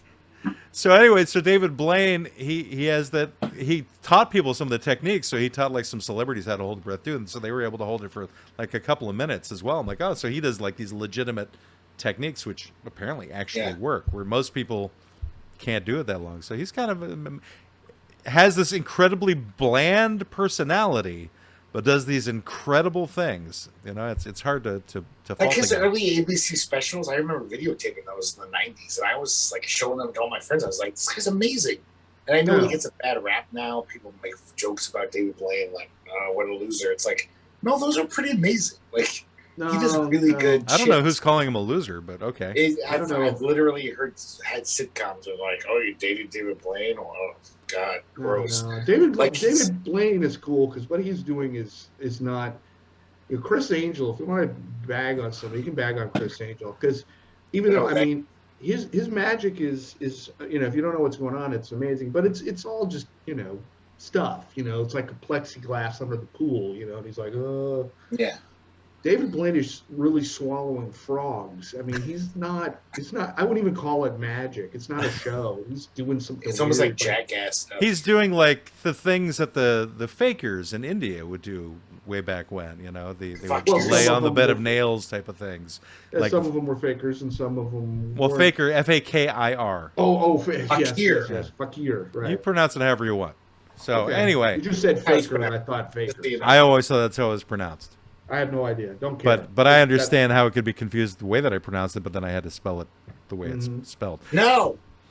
Thanks, Greg.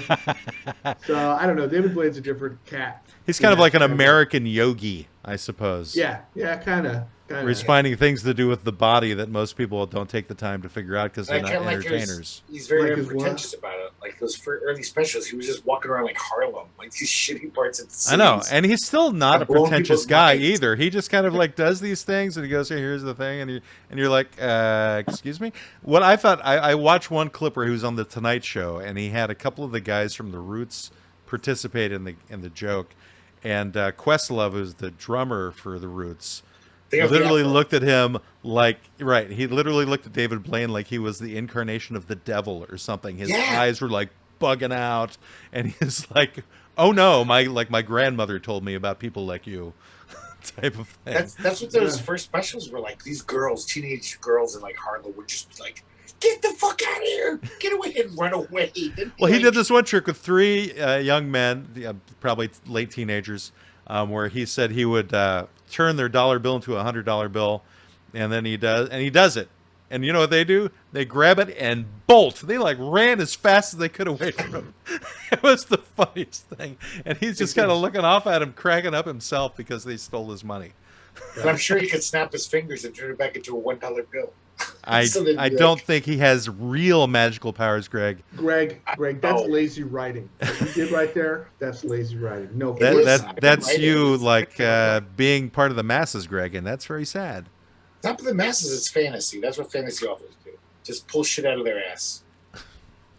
That's a different trick. That's the Charlie Rose Sideshow Circus or something. That's Charlie Rose, PBS interviewer. I don't know. Whatever. It's when Charlie Rose from the PBS interviews suddenly was getting like needles put through his nipples and being lifted hanging by his nipples from a hook. Yeah, that guy. That's what he was all about. That's why they fired him, I think, was for that. Jim Rose? Is that his He name? was part of that whole I think scene. he's talking about Jim Rose, yeah. Yeah, the Lollapalooza guy. The circus of the insane or something like that. Yeah, that wasn't Speaking even of the circus of the insane, it's time That was for us just to ask Greg something. But we need to get a question from the audience. Hopefully Brendan has that available to him. Where's my friend? I don't think he's watching. I think it's just like it's recognizing that I have YouTube up on my screen and there's nobody actually paying attention to us anymore except for us. So either way, this still must be done. He has an opinion, may not always be right. He's a real fake lawyer. He's old and he's white. Ask him a question, 'cause he's a good egg for bogus advice. Ask Greg. Ask Greg? Ask Greg! Can you change the lyrics to he's old and he's brown? Because I'm half Hispanic. No. No? No, because you're part of the España Hispanic, so you're definitely European. You're That's conqueror, Yes. exploiter, Colonizer. colonizer. We were I'm working on my Northwest vocabulary. Sorry, Colonizer. colonizer. So Brendan, what has the Peanut focus. Gallery come up with as a legal question to ask Greg that he will give bad legal advice for? Because we're not lawyers, everybody. Let me take a look. We're fake lawyers, in case people didn't know. I still give good legal advice, even though I'm not a lawyer. Bogus advice, right. according to the jingle. I'm good at this shit. I just have a knack. No, bestiality we've covered. No. I realize that I don't think I've seen Brendan without a ball cap on, and now I know why. Why? Because I'm bald? Because I saw the You top still of your got the head. saving It's- grace, though. You still got the little fuzz. Yeah. Well, it's all growing back. So I have a interesting question. A lot of the usual degenerate stuff you normally get. This question comes to you from somebody about wills and estate planning, probate, that kind of stuff.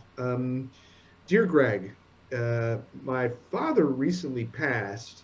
We're members of the polygamous group of Mormons in southern Utah. He left me all of his wives. I consider this a joy and a burden, and am wondering if this is something I can refuse legally, and what steps I might take, and if there's a special sort of lawyer that I should be looking for, since these are living human beings. Yours truly, cheers, Jeremiah. So does Jeremiah, he says it's a joy and a burden. Which side is he falling on? He doesn't want the He doesn't wives. have that interpretation. You just have to go with what he's told you, Greg. He I doesn't know, have any more he told information. me, he said it's a joy and a burden, so... maybe Right, just but take it's that. not explained in the letter. You have to go with what he's given you. That's all you got. It's very There's no confusing. more. It's Well, lazy what's the writing, deal? Greg. I understand that Jeremiah's a lazy writer. He's left. He is. He's a fantasy, right? This is like a fantasy novel. So Yeah.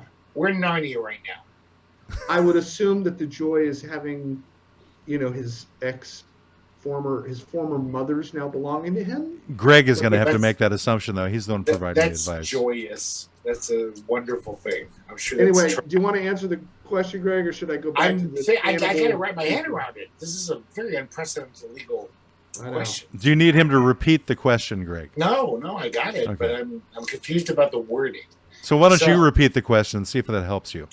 He said that his father died and left him his wives, his inheritance, and he has to now take care of these wives. So that's the burden. So what's the legal question? Well, there's a lot.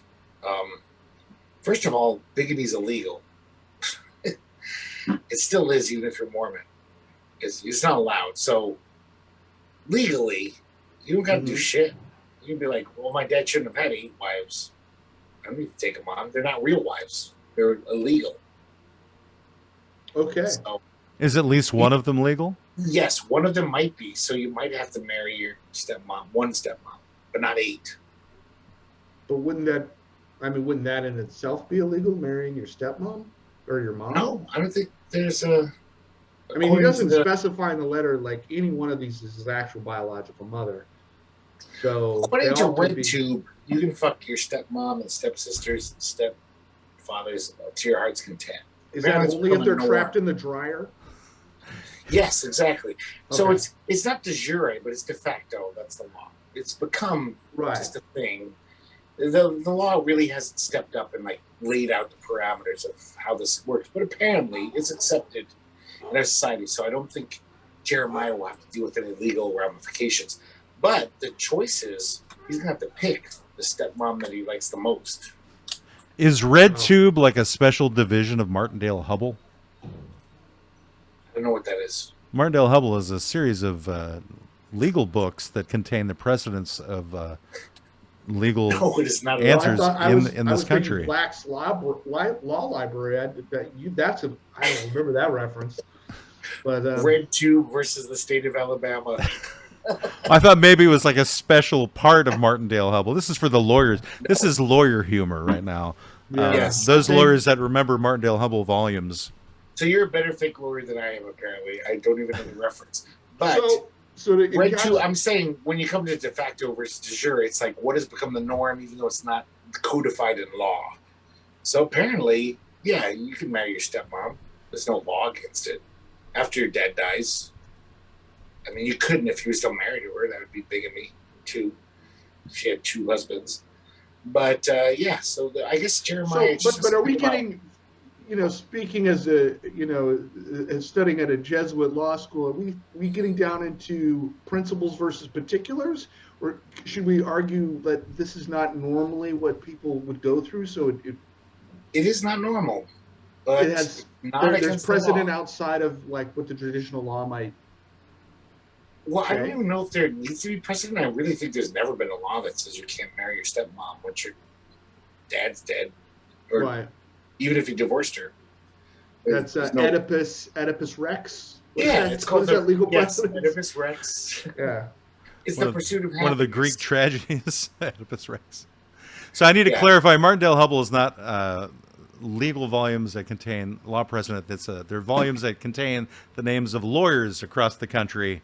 Is what Martindale Hubble is. And law firms. Yellow pages. Okay. Basically, yeah. But it tells about who they are. So my mistake. I get bad information. No worries. Is Red Tube in there, though, still? I think they might be a law firm. Or Pornhub, maybe?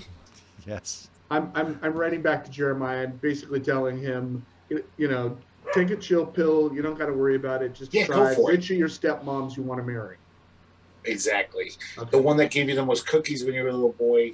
One that was nicest to you. Does it have to be one of the older ones that sort of approximates the age of his actual mother, approximately? No? Do the one you want as a wife, as a new wife, as a sister wife.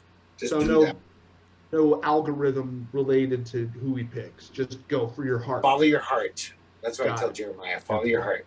All right. Well, thank you for that, Greg. Once again, a riveting and scintillating discussion of our legal system brought to you from the non-expert, non-lawyer Greg. Okay, bringing us back to our client for today, which is Elves With Lasers. Right. And how much further we want to go on this. Greg has come to this conclusion that fantasy writers are all lazy and science fiction writers are not. No, they just have the option to be lazier if they want to. There's some great fantasy authors out there who are very great writers. Okay. But you also can pull shit out of your ass for Duke's Ex Machina. But you can do that for science fiction too. But you gotta actually have something that sounds kind of logical. So all fantasy writers are not good writers, but fantasy writers that follow some sort of procedure about explaining their magic are good. But that's good writing. Is good writing doesn't Duke's Ex Machina is a sign of a bad writer. How many times are you gonna? You're pronouncing that like 4 or 5 different ways. I know. I'm gonna keep changing it too. Do a machina. Usually that's a sign. That's not a good thing for a writer. That's usually like it's washing machina, by the way. That's a sign of a hack. I mean, that loses the reader. I'm sure you've read books. We escalated to hack. We went from I'm lazy sure to hack. You read comic books or books growing up where you were like, "What the fuck was that ending? That's bullshit." Like, you built up this great drama where our hero's gonna make it. They can't make it. And then like some magical shit comes out of it. It took me 25 years of marriage and 50 turns around the sun to get that jaded that I wasn't just enjoying whatever it was or turning it off, but sitting there and analyzing I still liked the journey, but I was still disappointed at the ending sometimes. I was like, come on, that's the ending. You didn't earn that ending. The author didn't earn it. He just kind of pulled something out of his ass. There's some great stories. I'm not talking about great literature. I'm just talking about great storytelling where they're like, no, the seed of this ending was, we talked about it earlier. You didn't know it at the time. They planted the seeds. Yes, this could happen. It's logical. So if I'm hearing right, the key to good writing is lots of exposition, lots of explaining how we got to where we are. Not necessarily. I'm not saying it has to be boring and exposition heavy. I'm if just saying somebody doesn't explain how the warp it has an internal logic. Problem. yeah, like no matter how crazy the fantasy and or science fiction is, it has an internal logic. Like in Blade Runner, all of a sudden, like the replicants can fly in the last scene. Oh, all of a sudden, Roy Batty can fly off the building. No, the replicant, we know it's fake. It's fantasy. There's no replicants in our world. So traveling like faster robots. than the speed of light doesn't seem like magic at all to you. It does, but it is science. I mean, it's science like just Arthur as much C. as Clarke. Gandalf summoning an evil demon. I mean, it makes about as much sense that's just pretty easy, mathematically. but, like if you ever read Arthur C. Clarke or something, he explains it. He's actually like, yeah, faster than light travel due to Einsteinian physics works this way. Well, I don't know. I mean, there's the story from Arthur C. Clarke called The 9 Billion Names of God, where he gets into the fact that once you hit that final name, God then appears. That seems like more of a fantasy story, even though he's known. It does. But he used the But it's not a computer to science get all of those names. So it was science fiction at the same time. Okay, yeah, you're right. It is. Right. That's a nice blending. And then he also did the story of Rose for Ecclesiastes, which goes straight out of the Bible. So anyway, the point being is That's that Arthur C. Clarke, Isaac Asimov, these people, they're giants among what we're generally talking about in terms of, in my opinion, in terms of the general what we're talking about. So you'd have to use something that's a little more, common man than some of the great. And I don't like to push it like less like this, like a nerd, but a Rose for Ecclesiastes is Roger's Lasny, by the way. no, it's not. Is Is it? Wait a second. I don't know. It's a Lasny. I thought why did I think it was? Why did I think it was Arthur? I think it was in a collection of stories that had them both in it. That's probably why. I don't know, but I'm just saying. It's a good story. He's right I though. mean, It's the it's last name. not- It's it not is- Arthur C. Clarke. I can barely remember it, but I remember liking it when I was a teenager. Beauty's in the eye of the beholder, Right, and that's a different science fiction story. which is some really, it is. Splinter in the Mind's Let me Eye. ask you guys, just in a personal thing, when you were teenagers, did you read more fantasy or science fiction, or like semi-hard? I did both. I read I was both. You did probably both. I was probably 50-50. Like I said, I read science fiction. I played fantasy games. Yeah. So they had two different meanings to me. I loved Conan books. I loved Robert E. Howard, Solomon Kane. But I also was like, Well, that's more swords and sorcery than like. still So I can magic. see if you were reading swords and sorcery stories, I can understand your perspective now because those weren't necessarily ones that had a whole logical process that was placed within their milieu of physics. Other than how hard can you swing that sword, and how many heads can you cut off in one sitting. But the sorcery does come into play as well. But there's a lot of science fiction like that too. Where Robert E. Howard is like the jock. Or superhero stuff. I mean, come on. Yeah, the superhero Thanos, stuff. Galactus. 90% of the superhero stuff is fantasy. Yeah. I would disagree. I would say it's science fiction based. It's so rich. Galactus. Wait. Explain to me What? the science. Yeah, behind- he's a science fiction creature who eats planets. It's Sure. not fantasy. makes- It's like, That's they explain fantasy. it. He needs to eat the life source. How of does he planets. survive in the vacuum of space? Why would a creature develop into a giant humanoid that floats around and is so large he consumes... Why doesn't he collapse upon his own weight? Right. Why How does he have a move? giant purple helmet? That's ridiculous. Yeah, So that's that's- a legitimate question too. But That's a- we're why does we're he not need talking that? about decorations. We're talking about the actual science. of Fashion this stuff. sense. Okay, but it's Fashion still not sense like is out the oh, I'm a window when we're sorcerer talking from another superheroes. dimension who devours planets. Why is it that cosmic rays would cause someone to turn into rubber? It could How is happen. this? How is the Oh, Silver could it? Surfer? Because we've Yeah. seen this happen with anybody else who's like been affected Well, by we cosmic haven't- rays, where instead they just get cancer. We haven't experimented enough with cosmic rays, man. Really? Yeah, We how is need the to- Silver Surfer the Silver Surfer? Why did when the Fantastic Four went in a spaceship, they came back as a rock and a person? I mean, come on, radiation. Okay, no, fine, Okay, you're right. It's fantasy. it's it's and science- okay. It's At least fantasy it's in like- a science fiction form. But at least they don't like pull shit out of their ass. Like Spider-Man, all of a sudden can't be like, "Oh, I found a magic gem, I can fly now." When the Hey, vulture drops, I'm Greg, sure there's a multiverse version of Spider-Man where he flies. probably Yeah. Spider-Woman could fly. There's a Spider-Man that's a pig, for crying out loud. It's true. You know, if you didn't like fantasy, it's okay. I like fantasy. I loved Robert E. Howard shit. It was Yeah. fun as fuck. You keep saying Robert E. Howard. Is there any other fantasy that you liked, Greg? a lot of shit that nobody's ever heard of. There was this one book called Master of Hawks, which was like a lesbian fantasy book I read as a kid. And I barely understood it. Did they drive a It's like, Subaru? it's confusing. by chance? Why is that woman like really like that other woman? It's fantasy. So Oh. Yeah, it was called Master of Hawks. Linda E. the Hawks Bushhager. could actually transform into Subarus. No, that explains it. They were like travel Transformers. lesbians around. Like in a Cool. Dark Crystal. They fly I'm in- around on these Subaru. I'm looking it up Hawks. on Kindle right now. No, but I seriously looked her up finally after 30 years. I never heard her name again. Linda E. Bushhager, and then I looked her up. and I Wait, was like, oh, Linda yeah, she's Bush Eater? E. Bushhager. E. Bush Eater? Linda E. Oh my God! I didn't realize. It's very close. Good pun. Linda E. Bushhager, and Yanker? She was for some reason I loved it. Bush Wait, what? Yanker? Not Bush Eater. Bush Yanker. Yanker. Bush Yanker. Who's German? I think. I assume She she's German. yanked bushes. Yank Yeah, Busher. she's a. Say Bush. Okay. She yanked. She yanked bushes. She I yanked think I them. had one of those at the German place. Which in the other German night. means licking. I'm gonna go order it. Can I get a bush yanker, please? See what they If you go say. to Germany, the lesbian bars are like, "Hey, you're a bushhager? Come on in." I think You know, Jaeger means hunter in German, doesn't it? I don't know.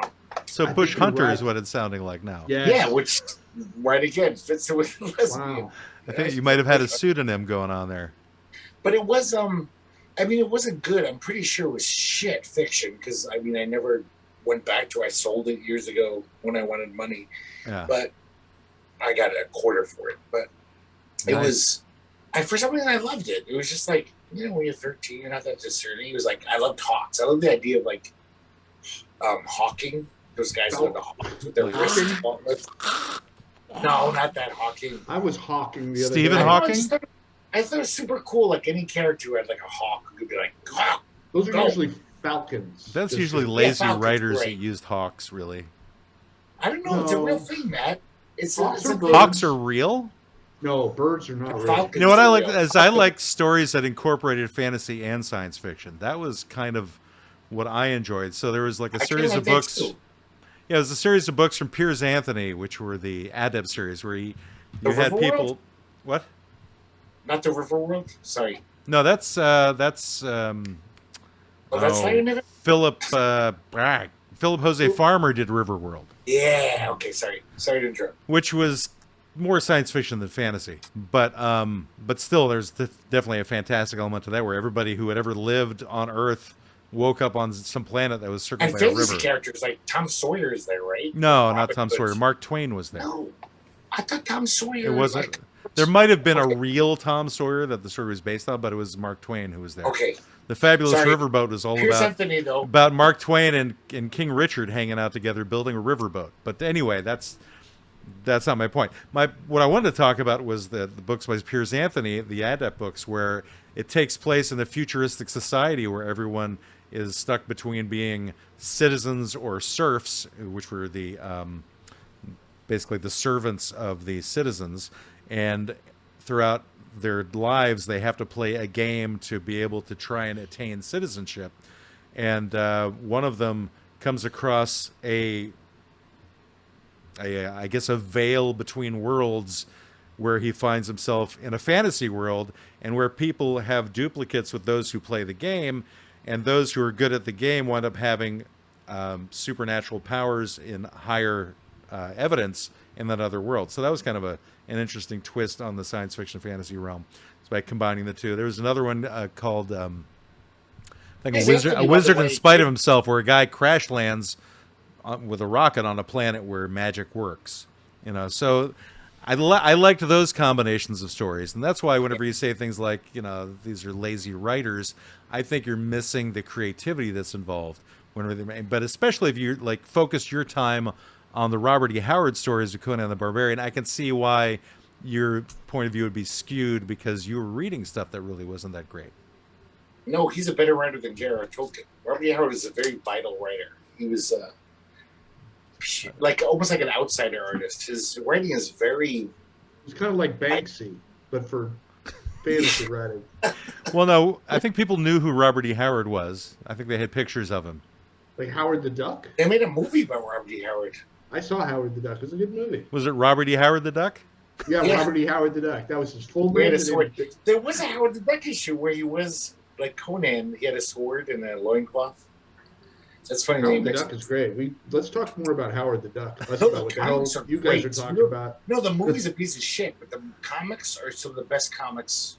Were they ever fantasy posted. or science fiction? If you have a, They're everything. They were satire. So they oh, involved. that's different. Yeah, it's totally different. Oh, okay. So So satire sati- can't be fantasy or science fiction, It Greg? can it's be. just- It was. Like I told you, Howard the Duck was a So barbarian. would you consider Buckaroo Banzai to be satire or science fiction? That's a good question, actually. It's almost like a satire of science fiction. It This is. is all It's humor. science fiction, but it's absolutely satire-ish.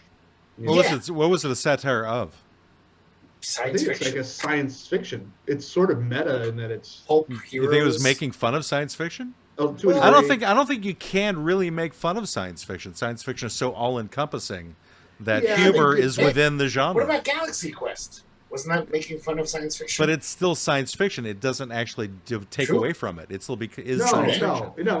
Like I said, it's- science fiction is one of those genres that everything is incorporated within its barriers. I know. And I'm just saying there are movies that poke fun at the concept of like Spaceballs or something, and they're just kind of making Yeah. a comedy movie that's science fiction-y. I would but- barely say that's a science fiction movie. It's a comedy movie that's using science fiction as a comedy trope. It's a science fiction comedy, but it's totally science Sure. fiction, though, Greg. But it's I think people who love science fiction wouldn't watch that Yeah, movie. Dark They would be Helmet I want to see a doesn't good science actually fiction exist. movie tonight. I'm going to rent Spaceballs. No, people would say, I want to watch a funny comedy. I'm going to rent Spaceballs. This is starting to feel a little bit like Nuts and Grapes and shit. You know what I mean? Nuts and Like- grapes. It's all about it's all Legumes? about what you call something based upon Grape how, legumes. how I you know want it to is. label It's it. true. Because 1984 is not considered science fiction because it's, well, good. So it's literature. That's not true, Greg. It is science Yes, fiction. it is. It's in the Science literature section of every bookstore in America. There's no science fiction section that is George Orwell's 1984 in it. I disagree. I've I've found that in a science fiction section, not necessarily of a bookstore, Really? but of a library. Really? Really? Yes. Really? It's like you No. can never believe No. things. So the, No. so the No, question it's then, not true. my question, this is an interesting concept. My question is, at what point does a book that falls into a genre, mystery, science fiction, horror, at what point does it grow up into a real book? And who decides To a real, like, what's a real book? What are you talking about? I don't know, like Like Dracula. literature? You mean? Like Dracula is a horror book, Yeah. but it's in the literature section. see, using Greg's logic, it's graduated. It's ascended to the subject of And it's not literature. that well written. It's not great. George Okay, Orwell's let's- 1984 is amazing. It's a great book. Well, okay, well, Of now course, we're going getting- to do But it this. is- We're going to have to add things It that. is science fiction. This is something we have to add to a lot of these statements, which is the phrase "according to Greg." No, So with according to Dracula, as he says, it's not that well written. But again, we add "according to Greg" to Not many confirm literary critics that's where were this saying, comes oh, from. Bram Stoker was a great writer. No But literary my- critics are championing Bram Stoker. According great to writer. Greg, I'm going to No, be doing air it's- quotes. Look out! Just go look at literary criticism. Nobody says Bram Stoker is an According amazing to writer. Greg. Okay, fine. My So point don't is, trust but literary criticism at all. According yeah. to Greg. Yeah. The point, Greg, Flaubert is equal to Robert E. Howard then. Who According cares to what Greg. the critics say. the point is, Greg. Focus, Greg. The point is, I am. there is a point, according to your logic, that a book, whether you think it's poorly written or somebody thinks it's great, ceases to be the genre it is and becomes something else. It doesn't Right. cease to be. It's still 1984 is a science fiction book. There's no, Okay, as far as that's what I'm we're- concerned, there's no argument. But it's never in the science fiction section because it's so well written. According It's to Greg. become- It's become one of the great books of the 20th century. Like It that's is a why we very read it in high well-known school. book, but so We is probably all Dracula. read it in high school, right? You probably Everybody's read read it. Dracula. How many vampire books? But it wasn't Are- like my teachers never assigned me to read Dracula in high school. Like, Sorry, oh, you went to a terrible high school. Well, plus the No, parents, really, the parents was it? of certain districts probably wouldn't allow it to did be your the students did to your read it school either. district Bram assign Stoker's- Dracula as a reading? Bram Stoker's Dracula. I went to Bremerton High School and Bremerton Yeah. Middle. Was on a not was on a recommended list. It wasn't on a required list. These were books that they said you could read and would give you credit for them. These books you have to read. Like I had to read, I forget. I had to read some dumb books. They just wanted you to read books. They were like, no one's reading. Yeah, let's like at least Little Women. I remember reading Little Women and going, I hate this book. But it was literature. I don't know what category it is. Science fiction. I have to say, though, this is the perfect opportunity for us to move into our final segment of the show. Oh, no. This is the one that most people wait for if they've made it this long into the show. Women. What's that, Greg? I've never read Little Women, so I hope Brandon talks about Little Women. I'm just gonna do my forehead. You just date Little Women. Anyway, so we're gonna go into our final segment of the show so that this can wrap things up completely. This is The Last Word with Brendan Haggerty.